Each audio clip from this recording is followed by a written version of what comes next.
Hello, everyone. I'm George Roska. And I'm Mark Schneider. And we want to welcome you to today's episode 52 of Say What? That's an entire year of episodes where we talk about the threats to our children in public school systems and all the things we've discussed in the previous 51 weeks. That's right, George. This is Say What's first ever anniversary. And on this occasion, we thought that we should review the highlights, the good, the bad, and the ugly of topics that we've covered this past year, and a bit of a forecast of discussions to come. Well, Mark, maybe we have some new listeners today, so let's just tell them first what Protect Our Kids is all about. You have a very favorite quote by Martin Luther King that says this: "Our lives begin to end the day we stop speaking about things that matter." Why do you like this quote? Well, I love this quote because for too long, we've not spoken out about things that matter. And of course, Martin Luther King is the great and celebrated civil rights leader of the 1960s. And, George, we should probably talk about how this relates to the origins of Protect Our Kids. I remember meeting you well, and we were both very exercised about what you and I as fathers were learning about what was happening in our public school system. And that was almost 3 years ago when we discovered particularly one law that was passed known as AB 329, the California Healthy Youth Act. And we just decided we needed to do something about it. We needed to speak out about this formally. And so we got together and we decided to start this organization called Protect Our Kids. And the rest is history, so to speak. George, your background isn't really in social work or activism. What do you do for a living, George? None whatsoever, and I never thought I'd be doing podcasts about this topic either. No, I was born in Romania under communism. We came here with my entire family. My parents brought us here in 1991 after our revolution. Went from, first grade. We came here in September of 91, so I came right into first grade. Went through elementary, junior high school. Went on to university to study civil engineering.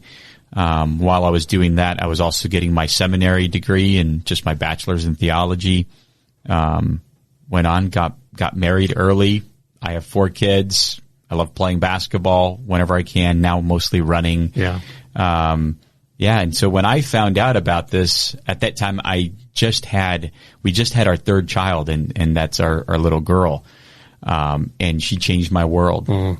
And so when I first heard about AB 329 and comprehensive sexuality education, I was like, I can't raise a little girl and let her go into a public school system with this kind of garbage.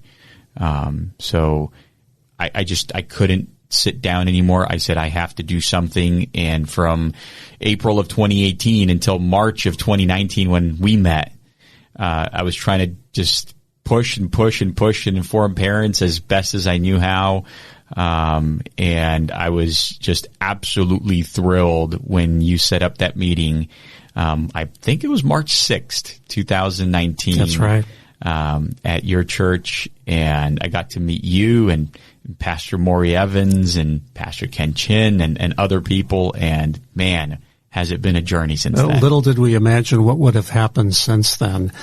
Well, my background is, it's not the same as yours, but it's not that dissimilar. We both went to the same university and studied engineering as our undergrad programs. I went on to study law, and I practiced intellectual property law for most of my career with high-tech Silicon Valley companies, and then went into private practice as a patent litigator. And little did I imagine, George, that I would ever be involved in this fight. But one thing led to another. You and I met along with some other people, and we launched this ministry called Protect Our Kids, from which this radio program, Say What, emanated. We're so happy to be here. Our mission at POK is to inform parents and concerned citizens about the threats to their children in the public school system.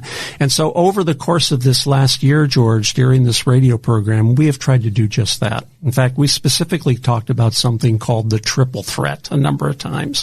What is the triple threat? Well, the triple threat starts off with number one, the sex and gender theory that is basically, being enforced in our schools through what we call comprehensive sexuality education. Yeah. And so we always point out to parents, especially in our conferences, that if you go back to the late 80s, early 90s, the whole gay movement and gay rights movement in America, a very prominent book called After the Ball, which is a blueprint to normalize homosexuality in society and subjective gender identities. This is by Marshall Kirk and Hunter Madsen. And they basically outline that we need to desensitize, we need to jam. Which is painting opponents as hateful bigots. Exactly. And then we need to go for conversion. Yeah. Yeah, they laid it all out. I mean, this is close to a 500-page book. In fact, it's hard to get anymore. I think it may be out of print, but copies are worth hundreds of dollars. I mean, this was the blueprint for how to do what we're actually seeing in our schools and culture today. They were successful. The whole SOGI movement, which stands for sexual orientation, gender identity, is now sort of a commonly understood term in our culture.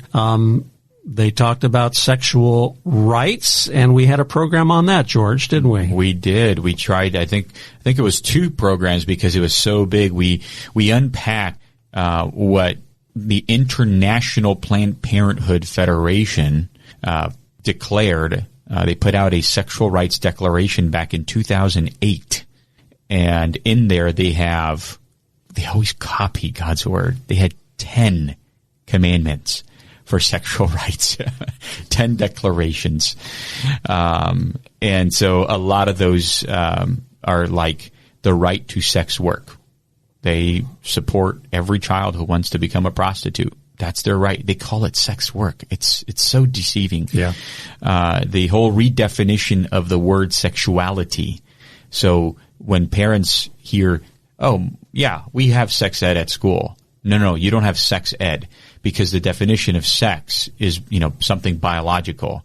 No, you have sexuality education today. And how is that different? Well, go back to 2006 when Planned Parenthood redefined the word sexuality in a separate declaration that they made on comprehensive sexuality education. They, in turn, went and lobbied the World Health Organization to change their definition of the word sexuality. And sexuality means sex plus gender identity plus gender expression plus sexual orientation, plus fantasies, plus eroticisms, plus it's like a paragraph-long definition. And then when you look at the new sexuality education curriculum, comprehensive sexuality education curriculum, parents are scratching their heads like, how could this be sex ed? This is so much more than that. Well, because they changed the definition of the word. Yeah, the language wars. And we've discussed that in programs as well. But there are 2 other tiers to the triple threat that we've often talked about in past programs. The second main one being critical race theory. And this one hits very close to home for me because I come out of a communist country. Yeah. And this one is very shocking for me. Mark, do you want to explain it? Yeah, critical race theory is basically the idea that our entire society is corrupted from within, that this idea of Marxism is still at play, only instead of a war being, the have-nots against the haves, it's now against racial categories, the oppressors and the oppressed. If you happen to be light-skinned, well, you're part of the oppressor group. If you happen to be dark-skinned, well, you're part of the oppressed group. And the critical race theory, they have their modern apostles that we've talked about in past programs. For example, Robin DiAngelo wrote the book White Fragility. Ibram X. Kendi, How to Be an Anti-Racist. Richard Delgado wrote What is Critical Race Theory, an Introduction. Kimberly Crenshaw wrote about intersectionality from UCLA. But another component of critical race theory is historical revisionism. Yeah. Rewriting, reframing American history to teach kids in our public schools to hate our country, to hate our history, a total recharacterization. And this is seen most notably in a book that was first published, a booklet that was published by the New York Times called The 1619 Project. You can go into any bookstore now today, and it's prominently displayed, and it's being used as teaching material all throughout our public schools today. Very dangerous stuff. And the third aspect of the triple threat is social and emotional learning, which the Bill and Melinda Gates Foundation has been pushing everywhere. Along with many other organizations. We call it replacement parenting, but that's really what it is. It's the state through the school system coming in and teaching children what they believe, how they should believe it, how they should get along with others. It's kind of a vehicle, George, for critical race theory. And for everything, basically, because their goal, and CASEL, which is one of the main organizations, says that they define social and emotional learning to be transforming inequitable settings and systems and promoting justice-oriented civic engagement. Yeah. But the question is, inequitable injustice according to who? According to who? And they further define it as a process whereby young people and adults build relationships that facilitate co-learning to critically examine the root causes of inequity. So there's a big agenda behind all this, and we've talked about it in many of our programs in the past. So one of the key things that we've been trying to help parents understand is that, okay, all of this stuff is happening, but who really is behind this? Some very big organizations, mainly unions, but other corrupting organizations as well. For example, George, the National Educators Association. We've talked about this on our past programs. This is a big group. 2.4 million members. It has revenue of $365 million a year. In their strategic plan is to advance racial justice in education. Mm-hmm. In fact, in their 2019, one of their 2019 business items was to decriminalize illegal immigration, which was adopted, by the way. Update NEA trainings with, quote, white fragility concept. That was also adopted. The NEA vigorously opposes all attacks on the right to choose, meaning abortion, and stands on the fundamental right to abortion. This was also adopted. The question is, what do these things have to do with education, particularly in the K through 12 public school system? And Mark, this is why we point out that these teachers' unions and how evil they are and how they're structured at the national level, at the state level, at the local level, and how they are no longer about teaching and, not just perfecting the art and science of teaching, but growing in that, maturing in that, getting better at that. They've become completely political animals. They really have. And they're not the only ones, George. There's the American Federation of Teachers. They've got almost 2 million members, big budget, over $200 million a year. Right here in California where we live, there's, of course, the California Teachers Association. It has 310,000 members. They've also got a big budget of over $200 million a year. And they're into some pretty wild stuff, too, regarding this whole triple threat agenda. The way that I look at them, and I try to help parents understand at how important it is for them to really understand what the teachers union is all about. Let's just take the NEA, for example. They have about 8,000 voting members out of those 2.4 million because they come every year to their annual conference and they vote on business items. That's right. So these 8,000 are usually the presidents of the local chapters. And the presidents of the local chapters, it's a full-time paid position. They don't teach. This is all they do. Yeah. So you have... And they're paid handsomely for it. And they're paid handsomely for it. So you have 8,000 people in an organization that are paid handsomely for it, that all they do 24/7 is punch you and I in the gut and the face. Yeah. And we pay them out of our taxpayer dollars. And George, they're aided and abetted by other third-party organizations that are intent on corrupting our children in the public schools, most notably Planned Parenthood. This started by the eugenist and racist Margaret Sanger. That organization is behind so much of what's going on to take kids off campus, to give them medical services for reproductive health and abortion services. Another big organization is SIECUS, Sexuality Information and Education Council of the United States. George, their tagline, as you and I both know, is sex ed for social change. And their founder was Mary Calderon, who's the former Planned Parenthood medical director. So everything ties back to the roots of Planned Parenthood. And by the way, you know where she got the seed money to start SIECUS? Tell us. All right. It is none other than Mr. Hugh Hefner, the porn industry guru, John. Yeah. Yep. Also a close connection with the Kinsey Foundation. Yeah. And we know about him. But these aren't the only organizations. There's the Human Rights Campaign, and they're the group behind, quote, welcoming schools that is there to indoctrinate kids into the homosexual lifestyle.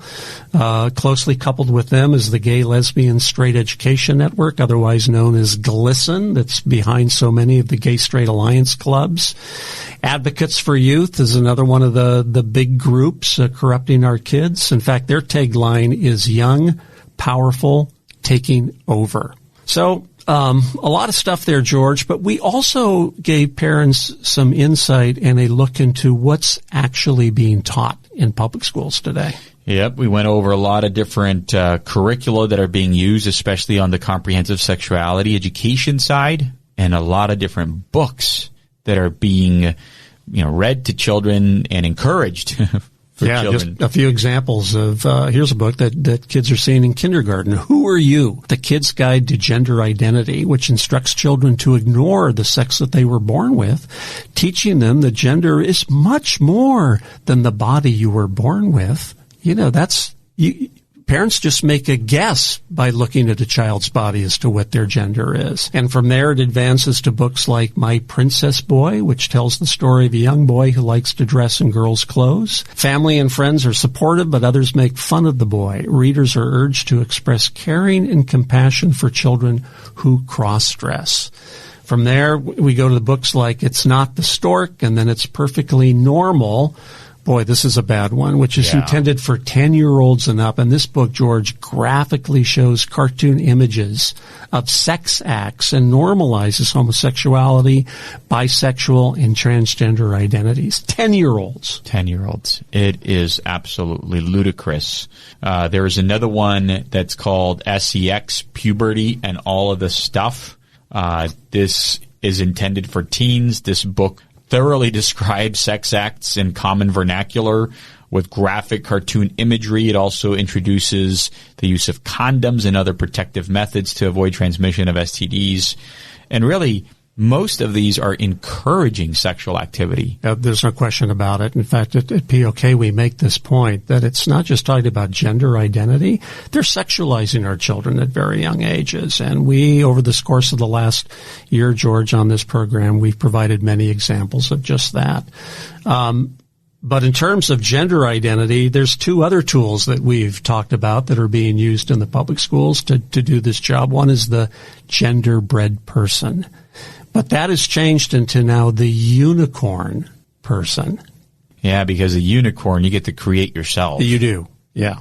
We also talked about the 1619 project, Barner Hess's 8 White Identities, which required Cupertino kids to identify themselves according to the regime of whiteness, from white abolitionists to white supremacists.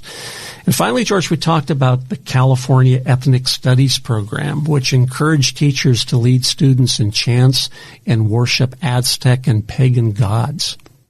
Parents, we also try to really help you understand your constitutional rights.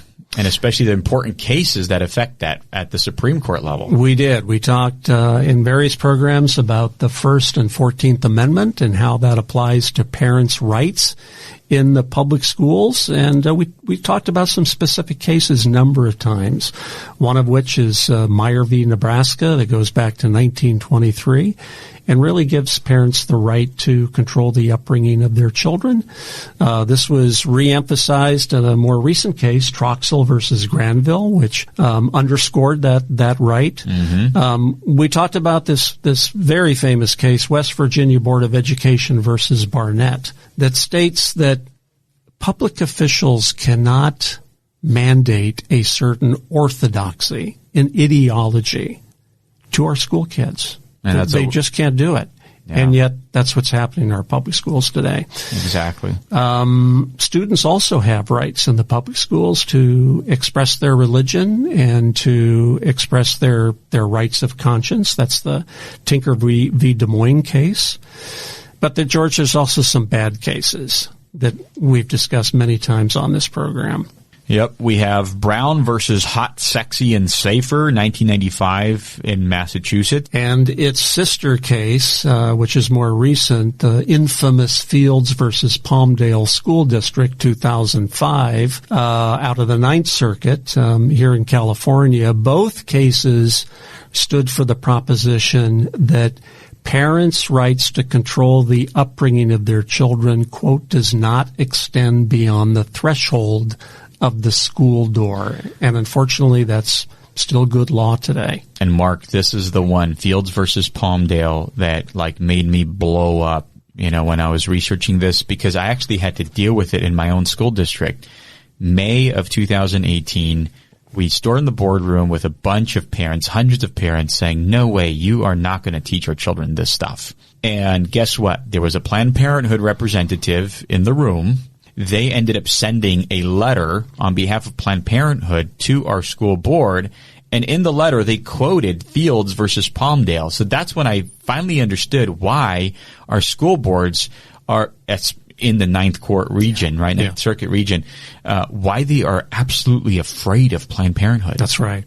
Well, George, we're about at the end of our program, but are there any particular notable events that happened this past year that you remember that stand out to you?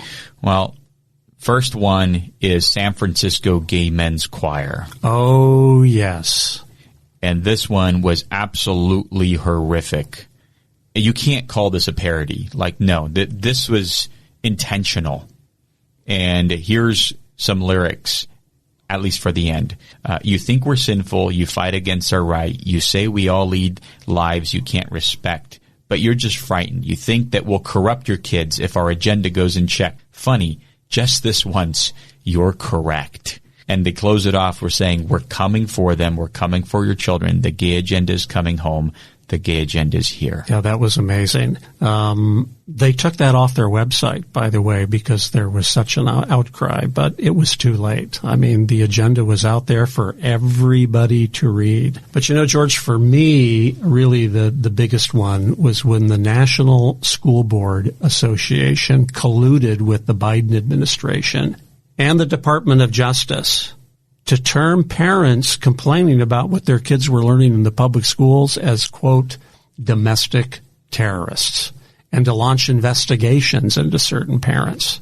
Chilling. That was a huge say what moment for us, and we could see that all around the country now, and especially starting in Virginia with the gubernatorial race, parents are starting to wake up. They've woken up there. They've woken up in San Francisco. They have indeed. Where they've recalled 3 school board members. And so, Mark, what can we expect going forward? I mean, just from 2 dads, we started this, but every parent out there, just as normal as we are, what can they do? Well, parents can get involved, learn about what's happening in the public school system, and get engaged. And the first place that we would recommend is go to our website, protectourkidsnow.org. We have just such a rich repository of information there that they can learn about. Subscribe to our website so they get our updates and they can keep informed. And stay tuned to this program, George, because throughout this next coming year, we're going to be talking about many, many other issues that are important to parents to know about. We definitely will. Parents, thank you so much for listening. Thank you for listening, especially to this 1-year anniversary episode. Until next time, take care.